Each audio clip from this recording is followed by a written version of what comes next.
রাসূলুল্লাহ সাল্লাল্লাহু আলাইহি সাল্লাম বলেছেন, পৃথিবী সৃষ্টির 50,000 বছর পূর্বে আল্লাহ সুবহানাহু ওয়া তাআলা পৃথিবীতে যা যা ঘটবে তার সকল কিছুর তাকদীর তিনি লিখে রেখেছেন। তো এই দুইটা ঘটনা এবং তাকদীরের প্রতি অগাধ আস্থা, এইটা আপনাকে কাজে দিবে কিসে? ঘরে বসে থাকার প্রতি উৎসাহিত করার জন্য না। ঘরে তো বসে থাকা যাবে না, কেন না? আমি তো আগেই বলেছি যে পৃথিবীতে যা রিজিক ছড়িয়ে আছে তা কার দয়া? সব সব দয়া তো কাফের মুশরিকানে নিয়ে চলে গেল। তাহলে মুসলমানেরা ঘরে বসে থেকে কীভাবে দাবি করে যে সে আল্লাহর বান্দা? আল্লাহর বান্দা হলে আল্লাহর দয়া অনুসন্ধানের চেষ্টা করতে। সাহাবীরা করেছে, নবী রাসূলেরা করেছে, আমাদেরকেও চেষ্টা করতে। আল্লাহ সুবহানাহু ওয়া তাআলা পৃথিবী সৃষ্টির 50,000 বছর পূর্বে পৃথিবীতে যা ঘটবে তার সব কিছু লিখে রেখেছে।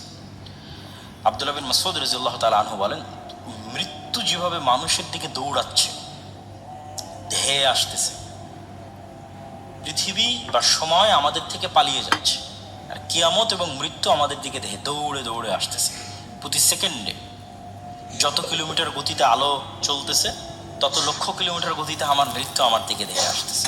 কেন? ওটাই টাইম, ওটাই আমার লাইফ লিমিটেশন। তো ওই যে মৃত্যু যেভাবে মানুষের দিকে ধেয়ে আসে, মানুষের রিজিক সেভাবে মানুষের দিকে ধেয়ে আসতেছে। কোনো মানুষ তার তাকদীরে লিখিত রিজিক ভক্ষণ না করে পৃথিবী থেকে বিদায় নেবে না। এটা আল্লাহ সুবহানাহু